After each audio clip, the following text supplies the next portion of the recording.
ভারতের মাটিতে ভারত বেড়া দিচ্ছে জেনেও উদ্ভট আপত্তি ইউনূসের সীমান্ত রক্ষীতে।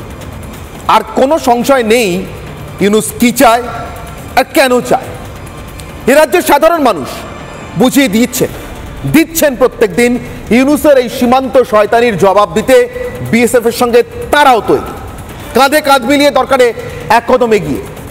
ইউনূস যেমন নিজের শেষ দিন এগিয়ে আসা দেখতে পেয়ে মরিয়া, এ রাজ্যের মুখ্যমন্ত্রী মমতা ব্যানার্জিও একবার একটা শেষ চেষ্টা করে দেখবেন নাকি? আচ্ছা, বাংলাদেশি জঙ্গি রহমানির বই পড়ানো খারিজি মাদ্রাসা নিয়ে না হয় মুখ খুলতে আপনার কষ্ট হয়, কোন একটা কারণে কষ্ট হয়, কি কারণ আমি জানি না, কিন্তু কষ্ট হয়, বুঝতে পারি। মুখ খোলেন না মানে নিশ্চয়ই কষ্ট হয়। ভারতের জমি দখলের দুঃস্বপ্ন দেখা জিহাদিদের একবার লোক দেখানো হুঙ্কারও তো একটা দিতে পারেন মমতা বন্দ্যোপাধ্যায়।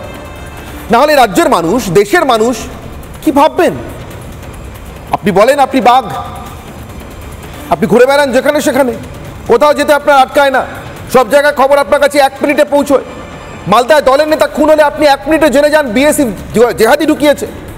আর বিএসএফ এর সঙ্গে কাঁধে কাঁধ মিলিয়ে এ রাজ্যের মানুষ সীমান্ত পাহারা দিচ্ছেন, খেদিয়ে দিচ্ছেন জেহাদিদের। 24 ঘন্টা পেরিয়ে গেল, আপনি জানতে পারলেন না।